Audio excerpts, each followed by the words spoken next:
Bueno, bienvenidos a la unidad número 7. En esta ocasión vamos a ver farmacología de la respuesta inmunitaria. Bien, los contenidos de esta clase fueron sacados del capítulo número 24 de Jesús Flores. Bien, estos contenidos involucran la interpretación de la respuesta inmunitaria, de los mecanismos de acción de los fármacos inmunosupresores e inmunoestimuladores. Bien, para hablar de fármacos que interactúan en la respuesta inmunitaria, tenemos que conocer primero qué es el sistema inmune. Este sistema inmune es el conjunto de órganos, de tejidos y de células que tienen como objetivo bloquear y eliminar los agentes potencialmente peligrosos, patógenos para el organismo. Dentro de esta respuesta inmune vamos a encontrar la inmunidad innata, la inmunidad adquirida, una respuesta inmune obviamente adquirida y una intervención farmacológica.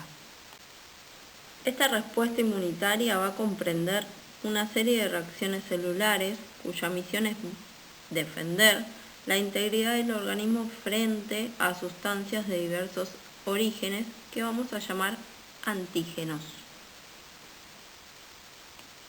Estos antígenos pueden formar parte de otros organismos vivos o no. En ciertas ocasiones, esta reacción no es específica del antígeno que lo provoca, como sería una respuesta innata o natural, sino que se queda grabada una memoria inmunológica. En la mayoría de los casos, la respuesta inmunitaria va a ser específica a un determinado antígeno, gracias a la existencia de dos estructuras moleculares capaces de reconocer a ese antígeno concreto. Estas dos estructuras son la inmunoglobulina de superficie de los linfocitos B y el receptor antigénico de los linfocitos T. Tanto los linfocitos T como los B van a controlar su propia activación y la de otros elementos celulares que van a carecer de estructuras de reconocimiento del antígeno. Estos linfocitos son capaces de guardar una memoria inmunológica, procurando una reacción mucho más rápida e intensa ante un segundo contacto con el mismo antígeno. Bien, entonces, en esta respuesta inmunitaria innata vamos a tener mecanismos naturales de defensa. Entre ellos tenemos barreras primarias y barreras secundarias de células. Dentro de estas barreras primarias, las primeras barreras que van a enfrentar a estos antígenos van a ser la piel, las mucosas y las diferentes secreciones que provoque el organismo. Y dentro de las barreras secundarias que involucran células, vamos a tener los leucocitos y vamos a nombrar a los neutrófilos, basófilos y eosinófilos, dependiendo la tintura que tomen en el momento de analizarlos. Vamos a tener las células natural killer, los monocitos, los macrófagos y las células dendríticas. Bueno, si tengo que dar un ejemplo como de barrera secundaria, ¿sí? Podemos hablar de cuando nos hacemos un tatuaje. Aquellas personas que se hacen un tatuaje, la barrera primaria es traspasada, ¿sí? Porque el tema de las agujas traspasa piel, mucosas y demás. Cuando ese tatuaje, una vez que está hecho, se inflama y genera un poquito de dolor, es porque en la barrera secundaria, las células, los macrófagos, llegaron al lugar a investigar esa tinta que fue inyectada en la piel. Mientras la investigan, la inflamación está latente. Una vez que la investigan y se dan cuenta que no es un agente patógeno, sino nada más que extraño, esa inflamación empieza a disminuir. Eso es lo que provoca, ¿sí?, una respuesta inmunitaria que activa las barreras secundarias celulares que activó los macrófagos, que luego de un par de horas disminuye y todo vuelve a la normalidad. Bueno, si hablamos de respuesta inmunitaria adaptativa, tenemos que mencionar lo que es la memoria inmunológica, ¿sí?, que ayuda a aumentar la respuesta inmunitaria a través de la expansión clonal. Esta memoria inmunológica es la capacidad que tiene el sistema inmune de activarse rápidamente después de un segundo encuentro con un antígeno.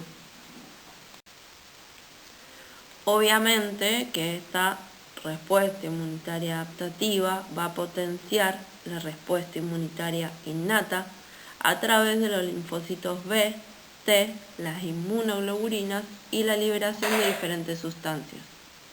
A ver, vamos a definir estos conceptos, ¿sí? La inmunidad innata va a ser la primera respuesta del sistema inmunitario del organismo contra una sustancia extraña que puede generar un daño en ese organismo. Cuando ingresan al cuerpo microorganismos extraños, como pueden ser bacterias o virus, hay ciertas células del sistema inmunitario que responden rápido para tratar de destruirlos y proteger al organismo de esa sustancia nociva. En la inmunidad adaptativa van a participar diferentes células del sistema inmunitario que ya están especializadas y anticuerpos que van a atacar y destruir a esos invasores extraños y con eso prevenir futuras enfermedades, porque tienen memoria, recuerdan cómo eran esas sustancias y producen una nueva respuesta inmunitaria. Eso es porque en algún momento ese organismo ya tuvo contacto con ese agente patógeno y se guarda, ¿sí?, una memoria inmunológica como un escaneo de ese agente nocivo para que cuando ese organismo vuelva a reencontrarse de nuevo con ese agente nocivo para ese organismo, la respuesta inmunitaria que se va a dar va a ser la adaptativa, ¿sí?, porque las células que intervienen ya están especializadas, ya conocen a ese antígeno. Tanto la inmunidad innata como la inmunidad adaptativa van a actuar en conjunto para identificar y destruir los agentes infecciosos. Esto da tiempo, ¿sí?, para que la respuesta inmunitaria adaptativa, que inicialmente es más lenta, active todas esas células que son capaces de desarrollar una respuesta más específica, que se adapta de forma exclusiva a ese agente infeccioso, ¿sí? La respuesta inmunitaria innata es la primera que se da. Se da mucho más rápido y ataca de forma general. La respuesta inmunitaria adaptativa es más lenta y ya ataca de manera específica, porque ya tiene un escaneo, ¿sí?, una memoria inmunológica, porque ya alguna vez se enfrentó a ese agente patógeno. Entonces ya lo conoce y ya sabe cómo destruirlo. Bueno, dentro de las células específicas, ¿sí?, que reconocen al antígeno, tenemos los linfocitos B y los linfocitos T. Los linfocitos B, cuando reconocen antígenos, proliferan y producen anticuerpos específicos.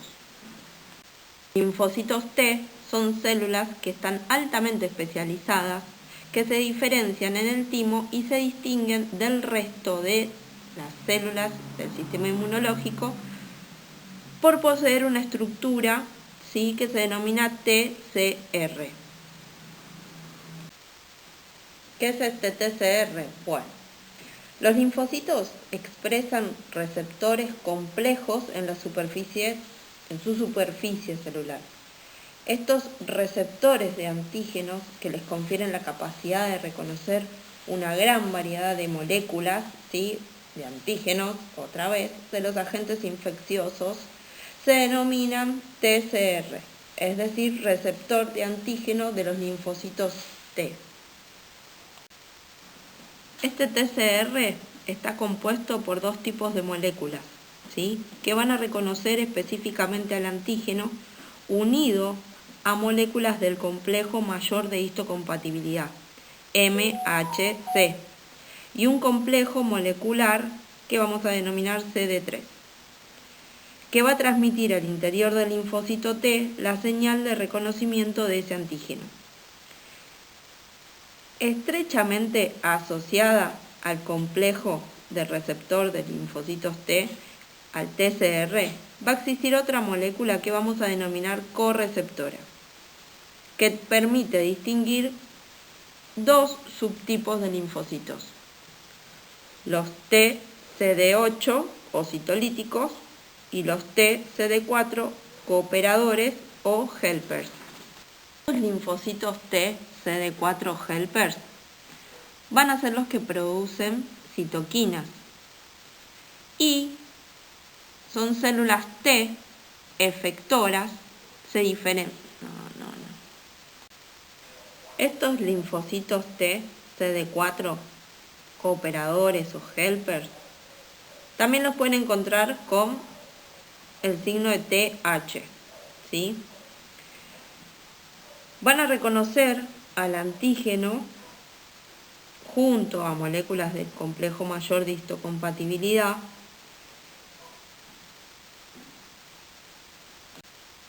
La característica funcional más importante de estos linfocitos T helper es su gran capacidad para producir citocinas,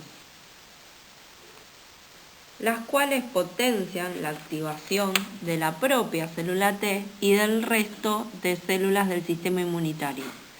La célula T activada puede adquirir dos fenotipos funcionales distintos, los cuales no se distinguen por marcadores de superficie, sino por el tipo de citocinas que secretan. Esos subtipos, ¿sí?, son los linfocitos TH1, que van a secretar cierto tipo de citocinas, y los linfocitos TH2, que van a secretar otro tipo de citocinas. En la activación de la respuesta inmunitaria adquirida, nuestro organismo ataca solamente a los agentes patógenos. Por eso es importante la conexión entre la respuesta inmunitaria innata y la adquirida, y por ende, obviamente, la activación de estos linfocitos. La primera señal es el reconocimiento, procesamiento y presentación del antígeno al TCR, ¿sí?, al complejo receptor del linfocito T. Luego de esa primera señal viene una segunda, que es la coactivación de ese linfocito.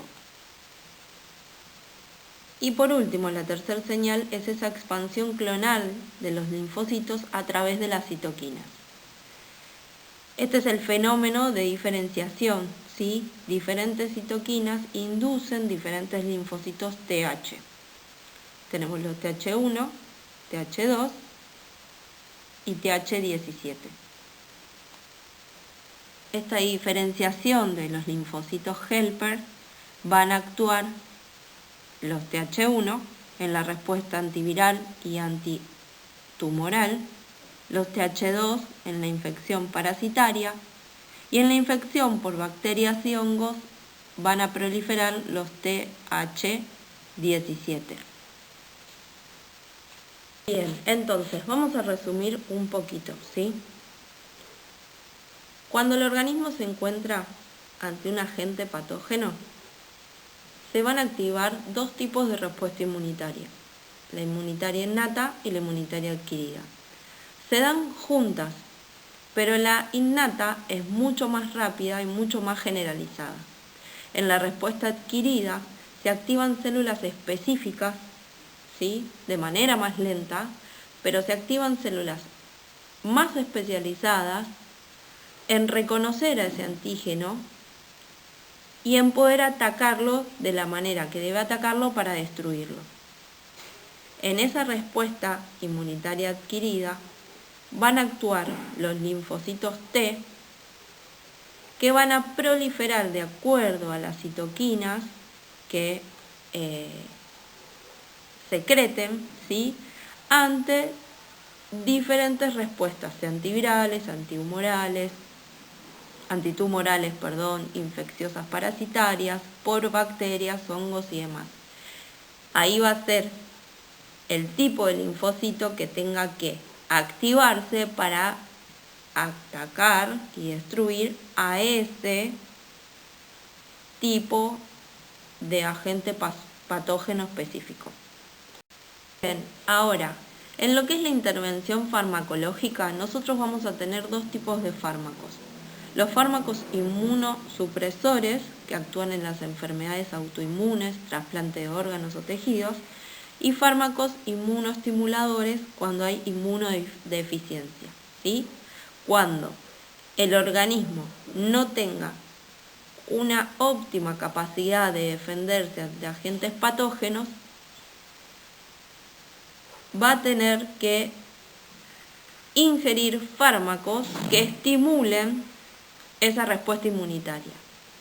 Por el contrario, cuando hay enfermedades autoinmunes, ¿sí?, que atacan donde el propio organismo se autoataca, o cuando hay trasplantes de órganos o tejidos, ¿sí?, porque son extraños al cuerpo hasta que el cuerpo lo reconozca como propio, se van a suministrar fármacos inmunosupresores. Vamos a hablar ahora de los fármacos inmunosupresores.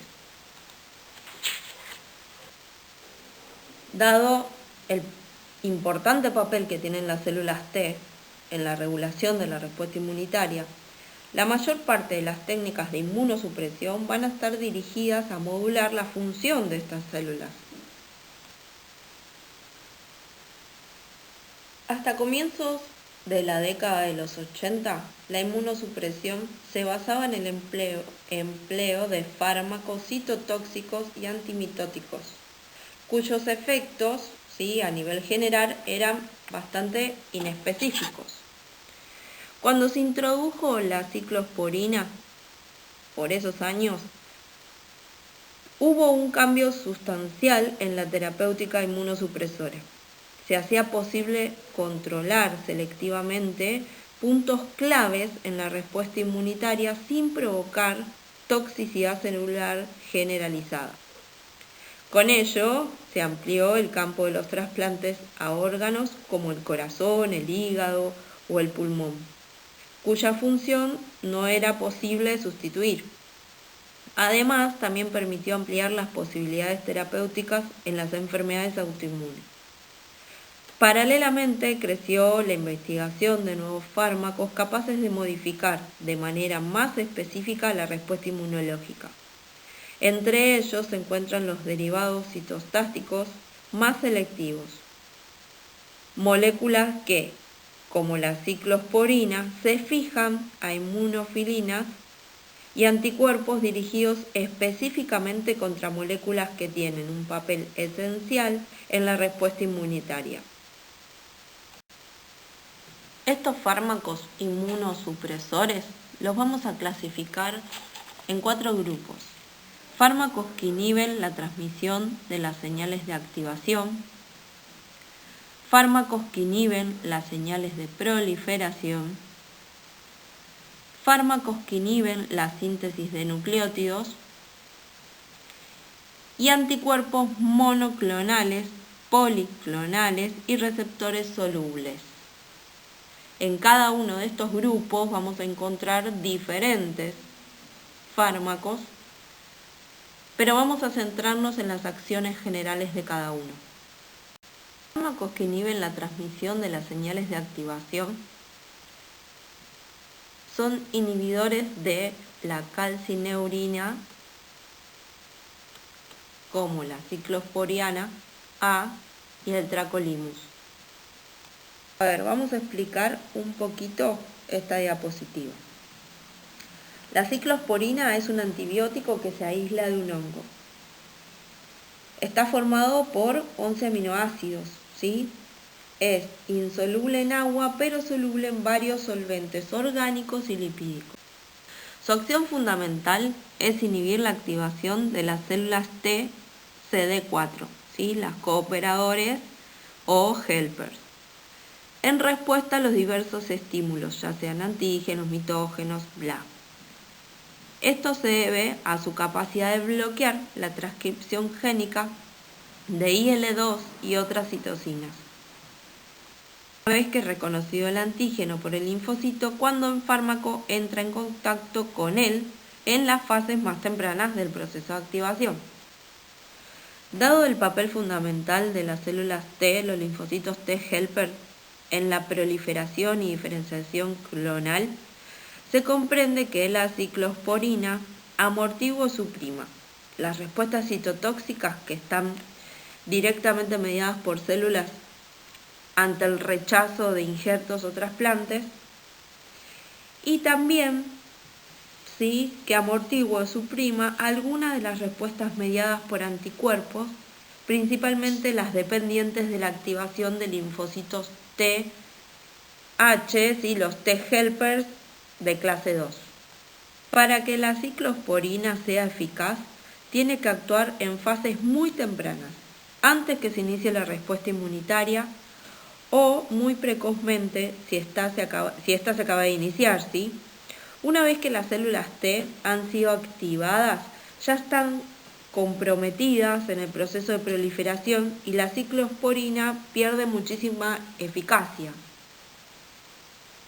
La ciclosporina se va a fijar selectivamente a una proteína citoplasmática, la ciclofilina, que tiene actividad rotamasa. ¿Qué quiere decir esto? Que cataliza la isomerización lenta de enlaces peptídicos de prolina y acelera determinados pasos de velocidad lenta en el plegamiento de proteínas que contienen prolina, ¿sí? La ciclofilina va a pertenecer a una superfamilia de rotamasas, denominadas inmunofilinas, que participan en el plegamiento de proteínas implicadas en el crecimiento celular. El complejo ciclosporina y ciclofilina se une a la calcineurina fosfatasa que, activada por el complejo de calcio, es responsable de la migración al interior del núcleo de los factores de regulación nuclear, NF-AT. El bloqueo de la síntesis de citocinas y de la expresión de sus receptores inhibe la proliferación y la diferenciación de los linfocitos T, quedando inactivos los mecanismos de la respuesta inmunitaria. ¿Con qué me voy a quedar de esta diapositiva? Me voy a quedar con que el primer grupo de fármacos inmunosupresores van a ser esos fármacos que van a inhibir la transmisión de las señales de activación, es decir, cuando recién inicie la respuesta inmunitaria, ante el primer encuentro de ese linfocito con el antígeno, ¿sí? A estos fármacos vamos a llamarlos como inhibidores, a llamarlos como no. Van a ser inhibidores de la calcineurina. Y tenemos la ciclosporina, ¿sí? Y el tracolimus. La ciclosporina, ¿sí? Es un antibiótico que se aisló de un hongo, que es insoluble en agua, pero muy soluble en diferentes solventes, tanto orgánicos como lipídicos. Esta ciclosporina se va a fijar a una proteína citoplasmática que se denomina ciclofilina, ¿sí? Esta ciclofilina es una proteína catalizadora, es decir, que destruye, ¿sí? Va a destruir a otras proteínas, va a catalizarlas. La ciclofilina, este complejo de ciclosporina y ciclofilina, se va a unir a la calcineurina. Esta calcineurina es una fosfatasa que, activada por el calcio, es responsable de la migración al interior del núcleo de los factores de regulación nuclear. Normalmente la calcineurina lo que va a hacer es desfosforilar, ¿sí? a estos factores de regulación nuclear, ¿sí? Y con ello inhibe la actividad fosfatasa que tiene la calcineurina, lo cual se supone que va a bloquear los mecanismos de transcripción de los genes que van a expresar linfocinas, ¿sí? ¿Qué quiere decir esto? Que este complejo de ciclosporina y ciclofilina se van a unir a la calcineurina. La calcineurina, ¿sí?, va a desfosforilar los factores de regulación nucleares, ¿sí? Y con ello, ¿sí?, va a inhibir la actividad fosfatasa que tiene la calcineurina. Con esto se va a bloquear la síntesis de citocinas y la expresión de sus receptores va a inhibir la proliferación y la diferenciación de los linfocitos T, quedando totalmente inactivos los mecanismos de la respuesta inmunitaria. Y por otro lado tenemos al tracolimo o tracolimus, que presenta una actividad inmunosupresora muy similar a la de la ciclosporina, pero es 100 veces más potente que la ciclosporina para inhibir la producción de citocinas y la activación de células T. A pesar de la diferencia estructural que tiene el tracolimus con la ciclosporina, su mecanismo de acción es similar, ¿sí? En el citoplasma de las células se va a unir a las inmunofilinas, ¿sí?, que, al igual que las ciclofilinas, tienen actividad rotamasa, ¿sí?, catalizadora. Entonces, este complejo tracolimus inmunofilinas se fija a la calcineurina, inhibiendo la actividad fosfatasa que ésta tiene y dando lugar como consecuencia a los mismos efectos moleculares y biológicos que la ciclosporina. Al unirse, ya sea el complejo ciclosporina o ciclofilina o el complejo tracolimus inmunofilinas, cuando se unen a la calcineurina, hacen que ésta no pueda trabajar, ¿sí?, no pueda realizar su actividad fosfatasa. Y si no pueden realizar su actividad fosfatasa, ¿sí?, no va a poder el linfocito T activarse y fabricar esas citocinas para desencadenar la respuesta inmune.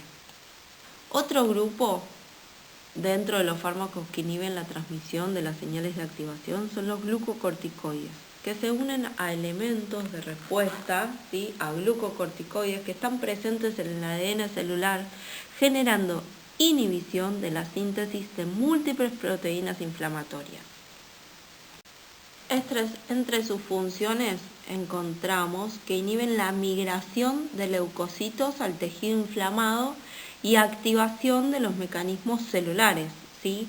Bloquean la liberación de citocinas, inhiben la producción de células dendríticas y bloquea la transcripción genética de ciertas citocinas, como las IL-2, necesarias para activar a los linfocitos B, TC y natural killer, ¿sí?, los linfocitos B, T cooperadores y las células natural killer.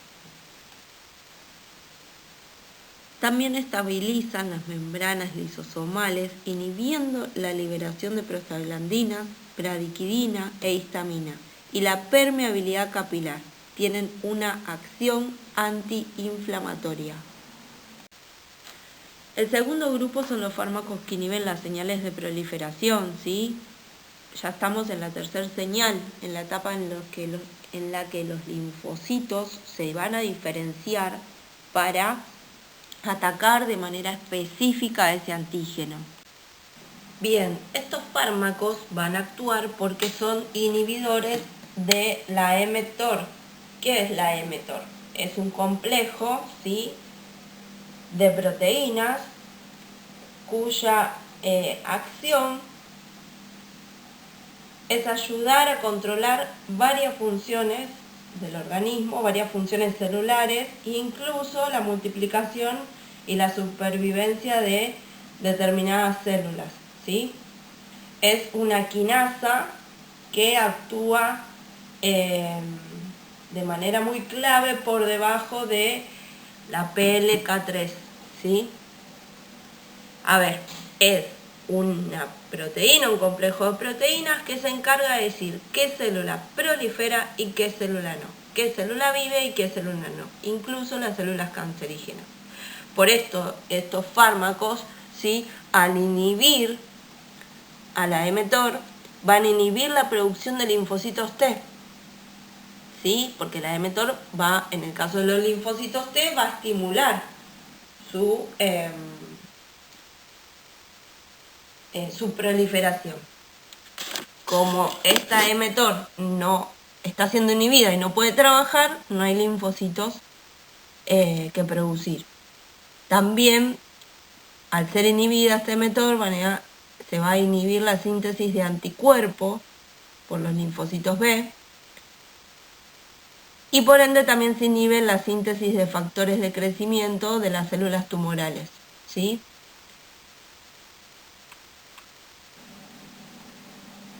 Esto es lo que provocan estos fármacos que inhiben la proliferación a través de los inhibidores de la mTOR, ¿sí?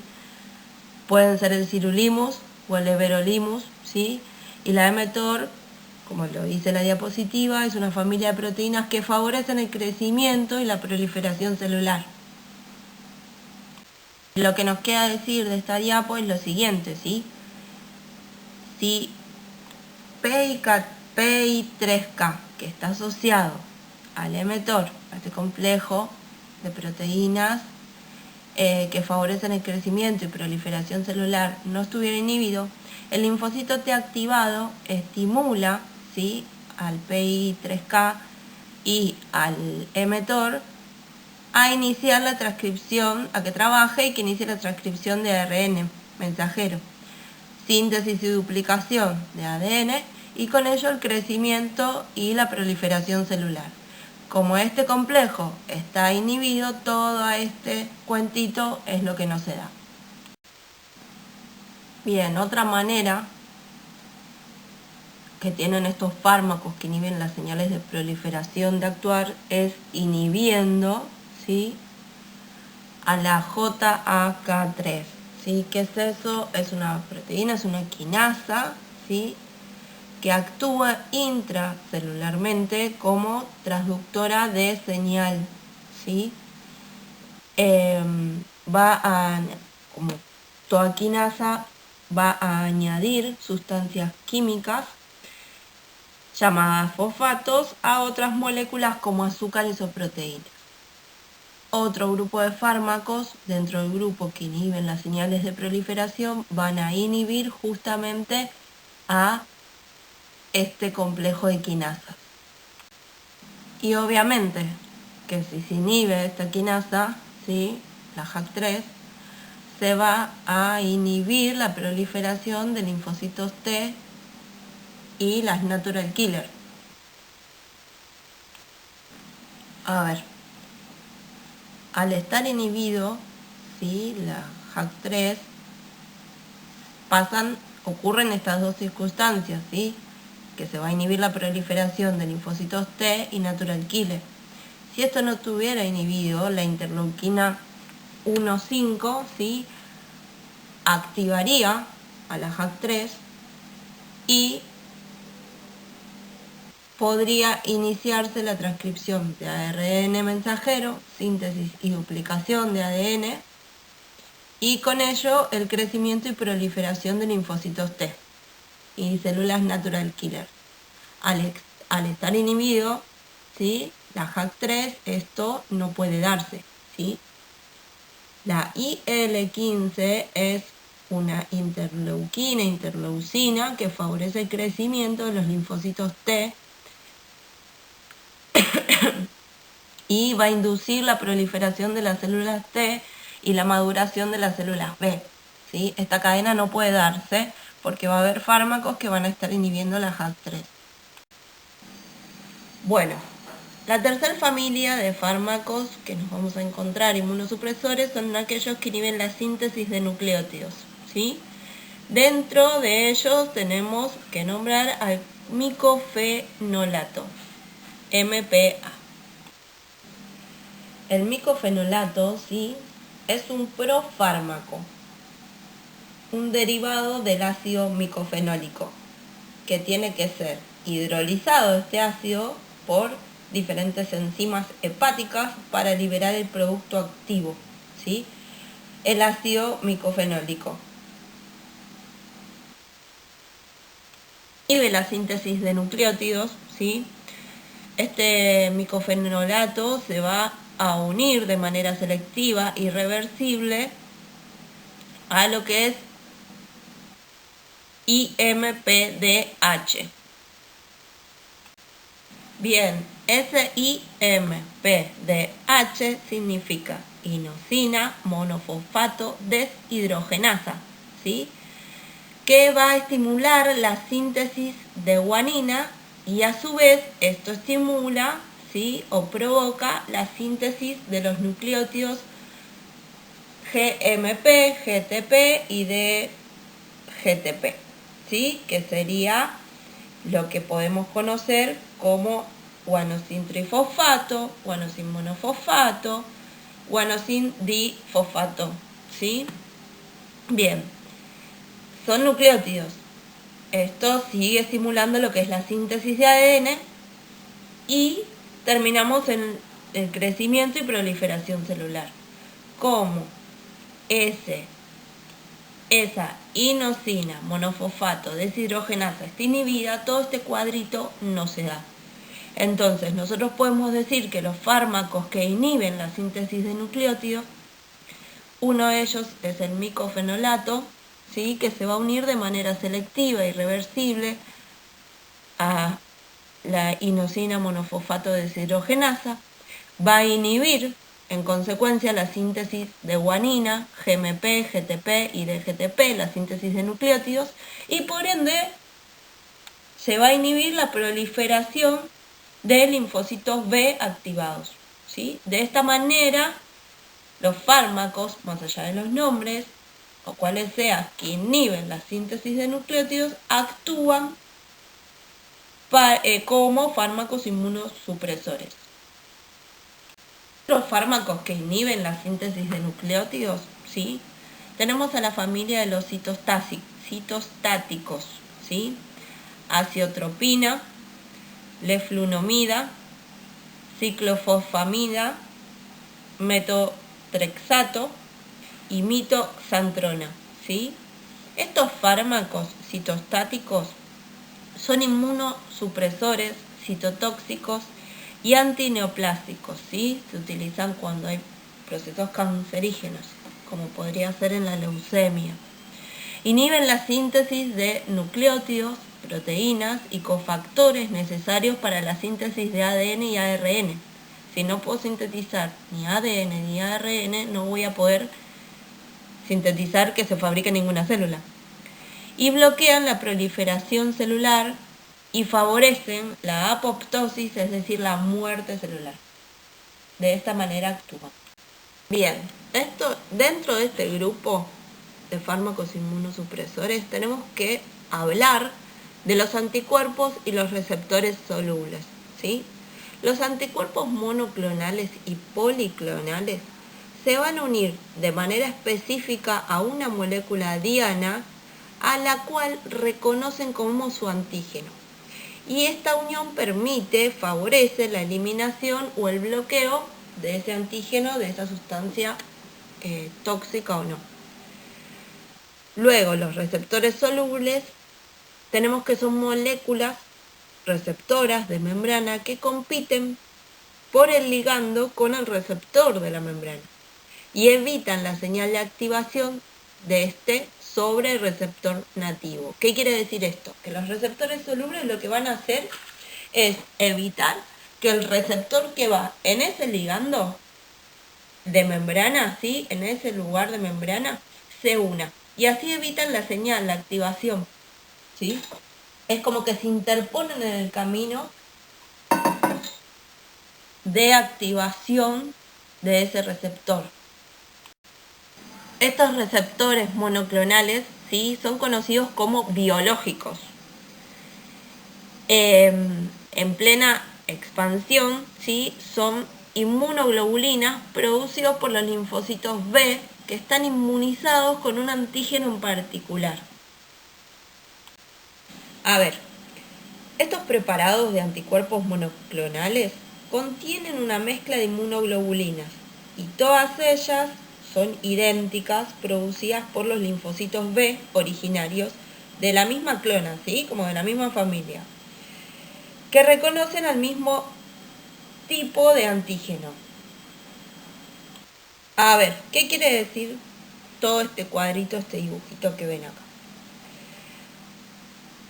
Estos anticuerpos monoclonales, ¿sí?, son una mezcla de inmunoglobulinas que son idénticas entre sí, que son sintetizadas por los linfocitos B y que reconocen el mismo tipo de antígeno.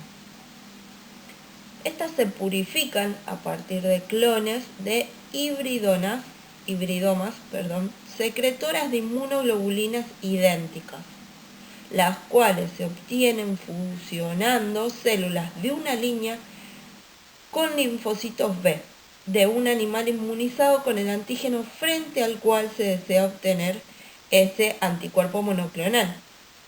Al igual que con los anticuerpos policlonales, los anticuerpos monoclonales, con ellos se busca la eliminación de un subtipo celular específico, lo cual realizan de una forma más selectiva que los policlonales, ¿sí?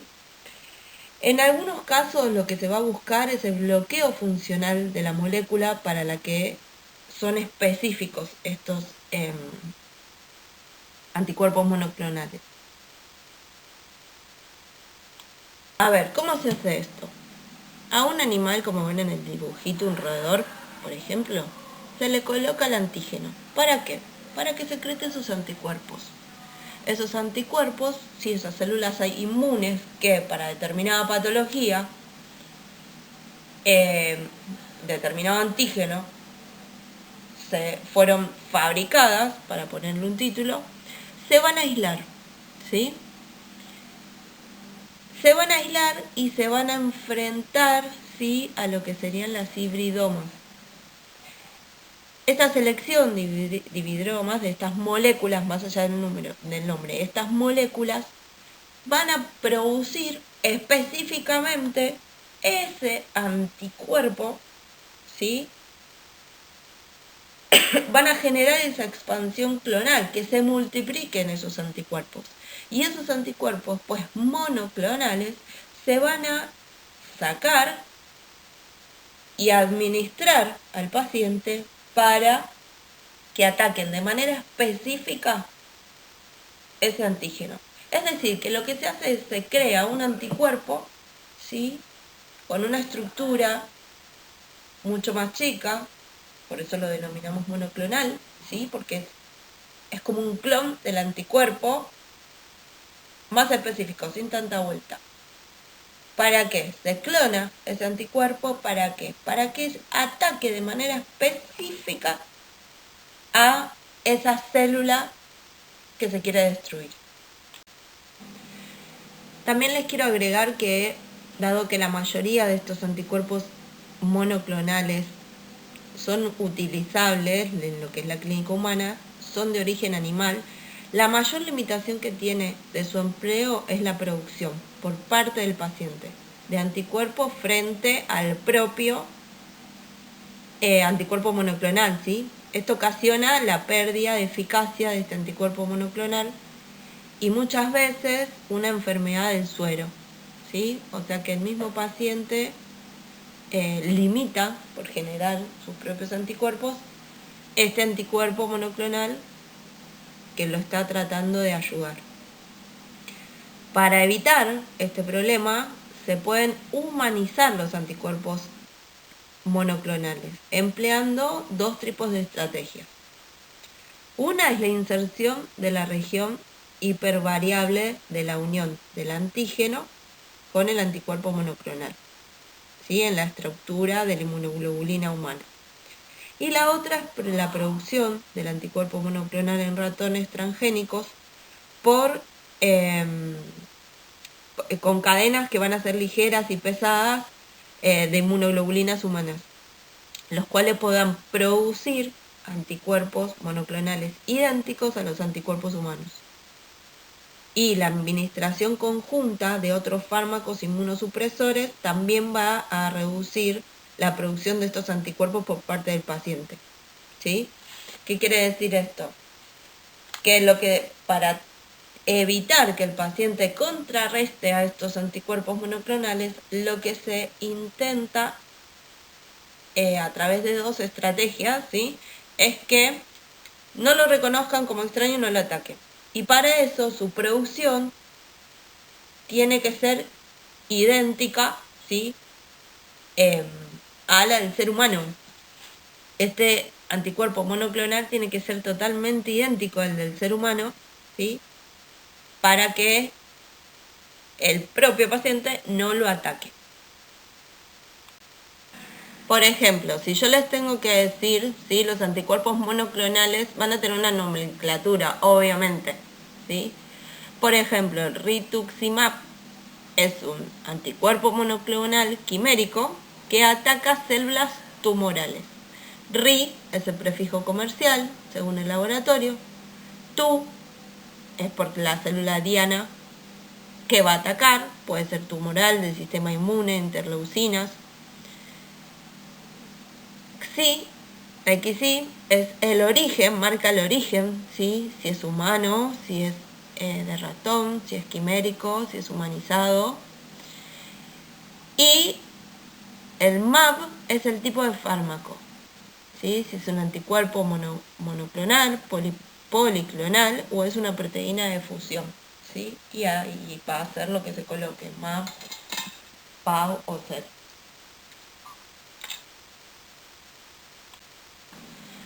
Es decir, dicho más fácil, ¿sí?, en el nombre del anticuerpo monoclonal vamos a encontrar el prefijo comercial, a qué célula diana va a atacar, el origen de ese anticuerpo monoclonal, ¿sí?, si es humano, si es ratón, si es inmunizado, si es quimérico, bla.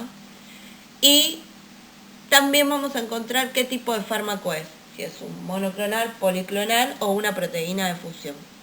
En el nombre, dependiendo cada laboratorio, vamos a encontrar estas 4 cosas. Bien, dentro de estos anticuerpos monoclonales tenemos anticuerpos deplecionantes, coestimulantes e inhibidores de moléculas de adhesión, ¿sí? Diferentes nombres químicos en los cuales no me voy a introducir, pero sepan que pueden ser inhibidores, estimulantes o deplecionantes. Hagamos mención que cuando hablamos, ¿sí?, que los anticuerpos monoclonales son deplecionantes, quiere decir que se usa depresión como sinónimo, ¿sí?, de agotar, de disminuir, ¿sí?, de reducir, ¿sí?, la actividad de los linfocitos, del sistema inmunitario. Cabe también que les nombre, ¿sí?, a los anticuerpos policlonales. Los policlonales se denominan así porque son un preparado que contienen inmunoglobulinas producidas por múltiples clonas de linfocitos B, es decir, que no son específicos de un linfocito B, ¿sí?, sino que son clonados, ¿sí?, de varios linfocitos B, los cuales generalmente reconocen un antígeno o un mismo subtipo celular. Los primeros preparados de anticuerpos empleados para prevenir el rechazo de órganos fueron las gamma globulinas antilinfocitaria y la gamma globulina antitimocítica, ¿sí? El uso terapéutico de anticuerpos, esa va a ser la diferencia, monoclonales a policlonales. Los monoclonales son de un tipo específico de linfocitos, si hizo un clon, ¿sí?, para que ataquen a un antígeno específico. Los policlonales son clones, ¿sí?, de varios tipos de linfocitos B para que vayan a generar anticuerpos contra determinados antígenos. Esa es la principal diferencia entre mono y poli. Y tenemos que saber que el uso de anticuerpos, el uso terapéutico de los anticuerpos, se fundamenta en la capacidad para reconocer específicamente a otras moléculas, ¿sí? A los antígenos, y por lo tanto de destruir o bloquear células dianas, ¿sí? Específicas. Los preparados de anticuerpos pueden ser de dos tipos, como nombramos, depende de su composición, sean los policlonales o los monoclonales. Ahora vamos a hablar de los fármacos inmunoestimuladores.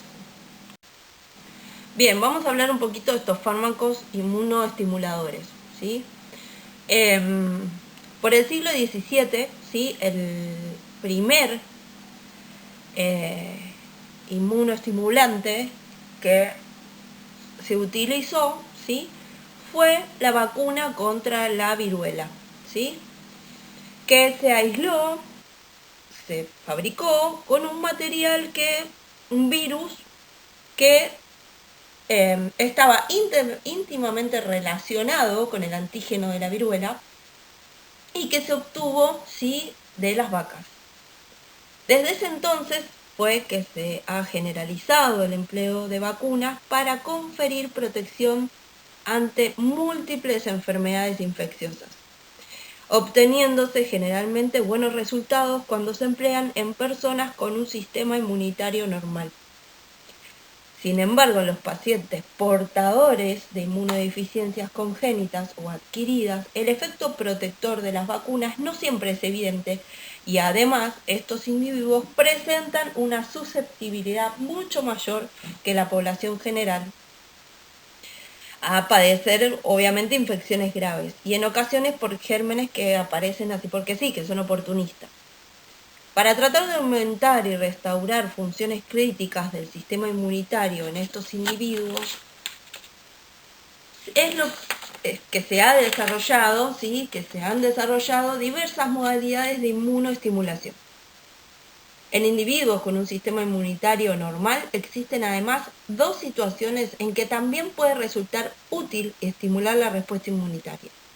Una en el cáncer y otra en ciertas enfermedades infecciosas virales como el virus B de la hepatitis y el HIV. En estos casos, las necesidades de inmunoestimulación surgen de la capacidad de las células cancerosas o de ciertos virus de desarrollar mecanismos de escape a la acción de las células inmunocompetentes. Si hablamos en líneas generales, la inmunoestimulación presenta más problemas que la inmunosupresión. Al igual que ocurre con la inmunosupresión, la mayoría de las técnicas de inmunoestimulación se focalizan hacia las células T, dado el papel principal que tienen estas células en la regulación de la respuesta inmunitaria. En algunos casos se busca también el estímulo de las células B o de las células presentadoras de antígenos.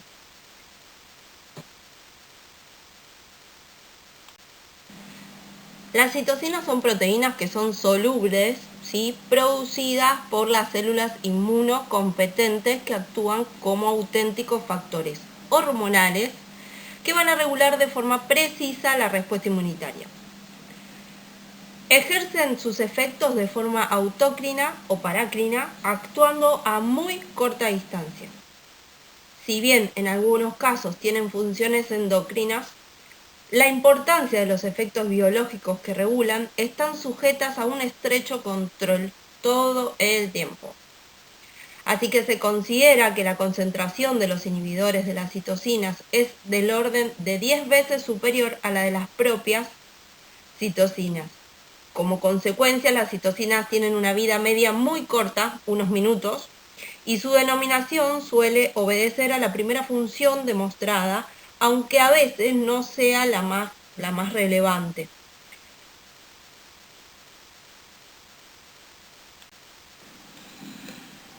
A ver, estos fármacos inmunoestimuladores van a aumentar y restaurar funciones críticas del sistema inmunitario. En pacientes con inmunodeficiencias congénitas, es decir, que nacen con esas inmunodeficiencias, o adquiridas, que la adquieren en la vida extrauterina. Y también en pacientes con sistema inmunitario normal, pero que padezcan de alguna patología oncológica, de cáncer o de infecciones víricas. Estos fármacos, la vía de administración es con uso de vacunas. Dentro de las maneras de aplicarse estos fármacos es a través de las vacunas. Es un ejemplo, ¿sí? Bien, si hablamos de citoquinas, vamos a hablar de interferones, ¿sí? Que son sustancias que interfieren en la replicación viral. Estos interferones son proteínas que provocan en las células resistencia frente a la infección viral. La acción protectora de los interferones no va a estar mediada por lisis directa del virus, sino por la inducción en la célula hospedadora de enzimas que interfieren en la transcripción y la traducción de los genes virales. Estos interferones se clasificaron inicialmente, ¿sí?, por la estabilidad frente al calor y al pH, y con respecto al método de inducción. Los interferones de tipo 1, ¿sí?, se originan por virus o por polinucleótidos y son estables frente al calor, como a pHs extremos, por ejemplo. El interferón de tipo 2, que también se conoce como interferón inmune, se origina por reacciones inmunológicas y es sensible, ¿sí?, al calor. Hablamos siempre de 50-56 grados centígrados hacia arriba, ¿no? Y pHs extremos. Estos interferones, ¿sí?, se van a dividir, los del tipo 1 en realidad, en dos tipos, dependiendo de cuál sea la célula productora principal de ese interferón, ¿sí?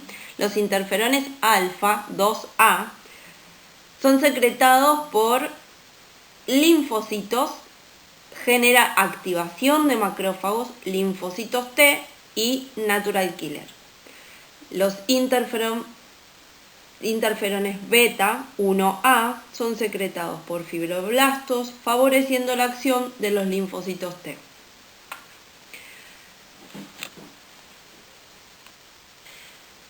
Bien, los de tipo 2, ¿sí?, que dijimos que son los interferones inmunes, son secretados por las células natural killer y los linfocitos T, ya diferenciados a Th1.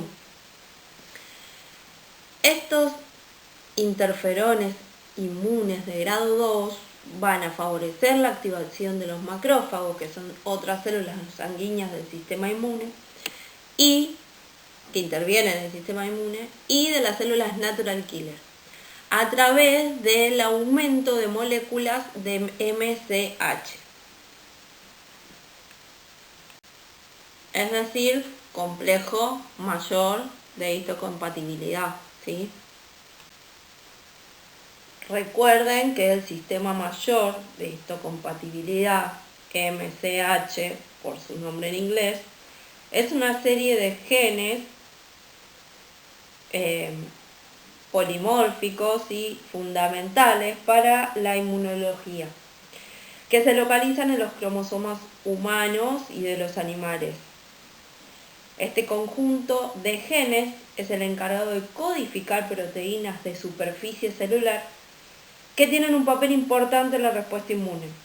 Permite al sistema inmunológico diferenciar entre las células propias del cuerpo y las células o agentes patógenos extraños, ¿sí? En los seres humanos este sistema se denomina complejo de histocompatibilidad humano, lo pueden encontrar como HLA, o también lo pueden seguir encontrando como complejo mayor de histocompatibilidad, ¿sí? En el ser humano este complejo se localiza en el cromosoma 6 y codifican moléculas que se expresan en la superficie de casi todas las células que tienen núcleo del cuerpo. Hay dos clases principales de moléculas, las clase 1 y las clase 2.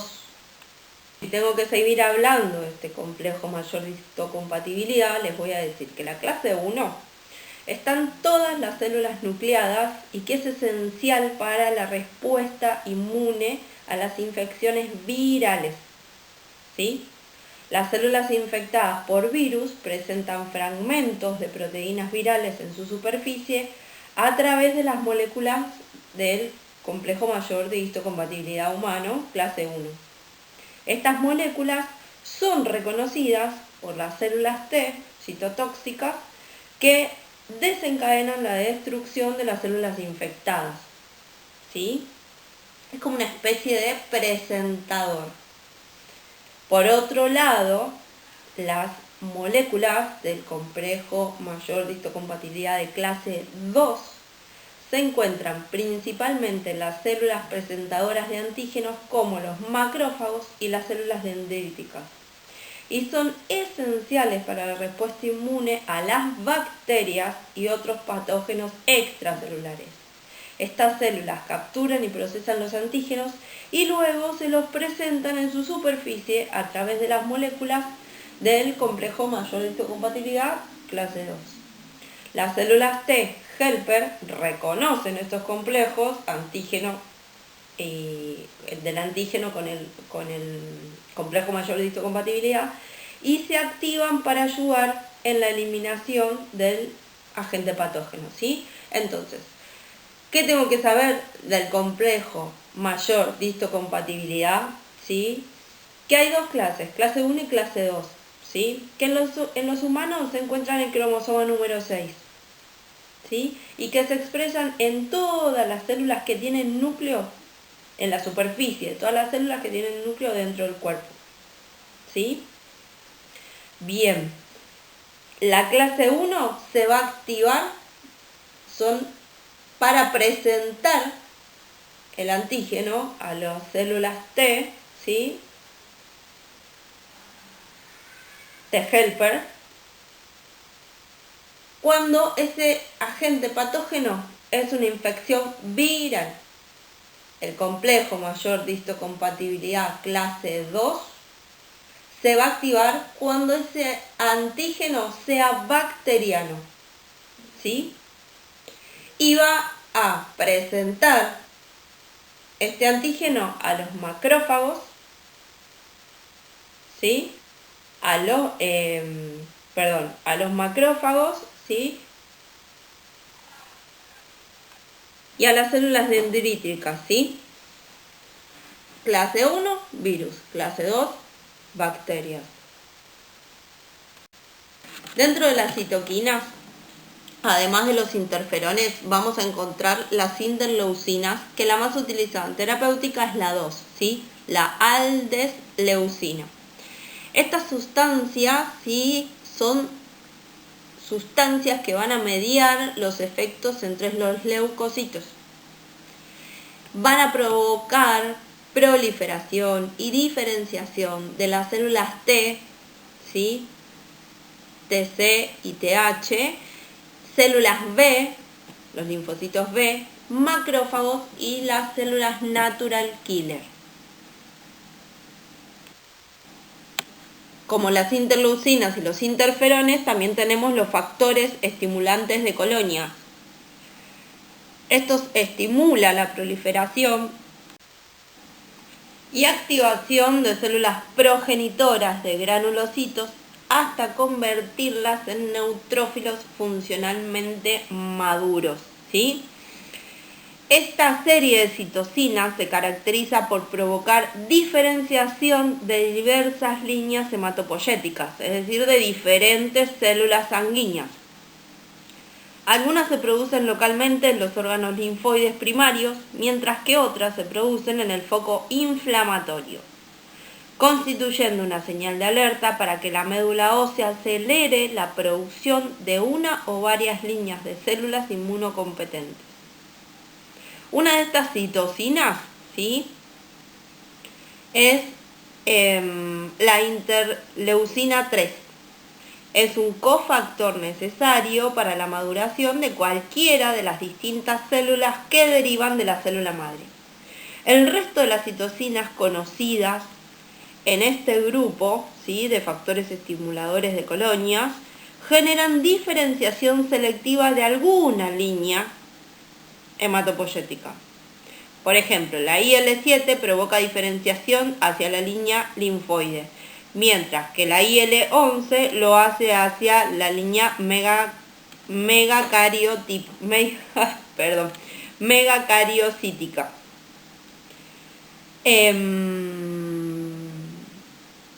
Lo que puedo agregarles es que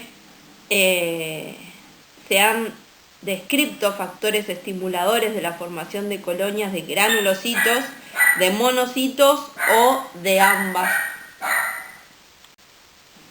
Y lo último que nos queda es el factor de necrosis tumoral alfa, ¿sí? La tazonemina es un inmunomodulador y citostático que activa las células monocitos y granulocitos, aumenta los anticuerpos, otras citocinas, las prostaglandinas.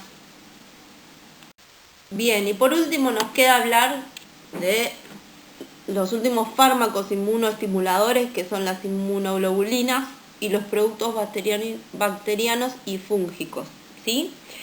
Los preparados de inmunoglobulinas se van a obtener mediante su purificación a partir del plasma humano obtenido de varios donadores sanos con títulos altos de anticuerpos patógenos, bacterianos, micóticos y virales comunes.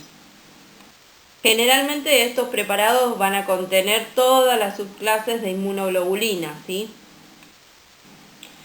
Generalmente las inmunoglobulinas se utilizan en diversos estados de inmunodeficiencia congénita o adquirida, ¿sí? En inmunodeficiencia